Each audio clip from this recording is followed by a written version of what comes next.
आज हम लोग बात करेंगे कि कल्पेबल होमिसाइड क्या होता है। कल्पेबल होमिसाइड सबसे पहली चीज की इंडियन पेनल कोड यानी कि आईपीसी में डिफाइंड है और कौन से सेक्शन में डिफाइंड है, तो section 299 of the IPC. Section 299 क्या डिफाइन करता है? Culpable homicide. कल्पेबल होमिसाइड कौन से सेक्शन में डिफाइंड है? सेक्शन 299। फिर जो डेफिनेशन लिखी है सेक्शन 299 में उसे देख लेते हैं कि an act done with the intention, कोई ऐसा एक्ट जो कि इंटेंशनली यानी कि धारणा बना करके किया गया हो ऑफ कॉजिंग डेथ, की सामने वाले की मृत्यु हो जाए उससे, और कॉजिंग सच बॉडीली इंजरी, या फिर कोई ऐसी बॉडीली इंजरी उसको दे दे कि वो लगभग मौत के बराबर लगे, causing such bodily injury which is likely to cause death, यानी कि मतलब इस तरह की बॉडीली इंजरी या तो मौत के बराबर लगे या फिर उसकी मौत हो जाए, और having the knowledge that he can likely by his act cause death, या फिर उसको नॉलेज हो इस बात की कि अगर जो वो ये एक्ट कर रहा है इस वजह से सामने वाले की डेथ भी हो सकती है, he will be committing the offence of culpable homicide. क्या बताया मैंने कि कोई इंटेंशन से ऐसा एक्ट किया गया हो जिससे सामने वाले को पता है कि जो मैं ये एक्ट कर रहा हूं इससे सामने वाले की डेथ भी हो सकती है, या फिर उसकी इस तरीके से बॉडीली इंजरी, बॉडी पे कहीं पे ऐसी इंजरी हो सकती है जिससे उसकी डेथ हो सकती है।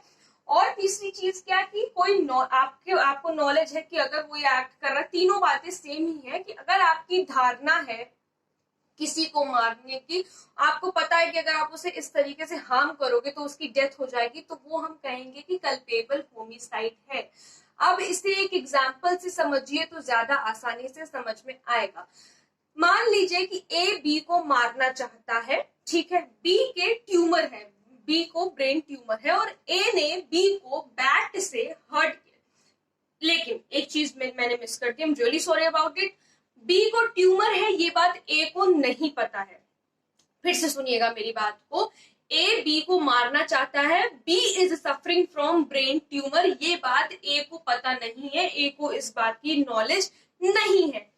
ए क्या करता है, उसको क्रिकेट बैट से मारता है, उसके सर पर मारता है, मतलब जो क्रिकेट बैट होता है वो उस पे उसको सर पे हर्ट करता है उससे। लेकिन फिर रिपीट कर रही हूं मैं कि उसको पता नहीं है कि बी को ब्रेन ट्यूमर है। इससे क्या होता है कि वो जब बैट मारता है तो इस तरीके की उसको इंजरी हो जाती है सर पे कि उसका ट्यूमर फट जाता है। अब यहाँ पर बात आती है कि ए मर्डर के लिए लाइबल होगा कि कल्पेबल होमिसाइड के लिए।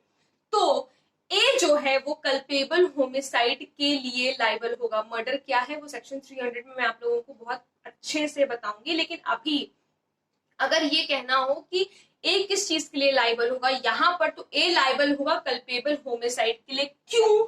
क्योंकि उसको पता नहीं था कि उसके ब्रेन में बी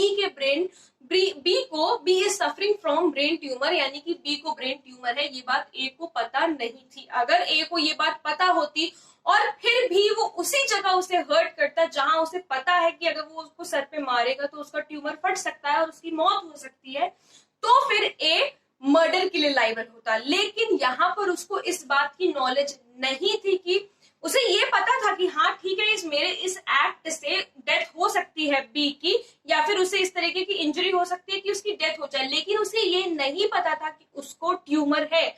अगर उसे पता होता तो वो मर्डर के लिए लाइबल होता, लेकिन जब उसे नहीं पता था, इस बात की नॉलेज नहीं थी, तो एक कल्पेबल होमिसाइड के लिए लाइबल होगा। This is what you call culpable homicide. ये डेफिनेशन अच्छे तरीके से 3-4 बार पढ़िए, नोट कर लीजिए ताकि याद रहे। एग्जाम्पल भी मैंने बहुत अच्छा दिया है, तो आई होप आप लोगों को उससे समझ में आ गया होगा कि कल्पेबल होमिसाइड क्या होता है। अगर कोई प्रॉब्लम हो तो please let me know in the comment section, और अगर आप लोग किसी टॉपिक पे वीडियो देखना चाहते हैं तो वो भी प्लीज मुझे जरूर बताइएगा। Thank you so much.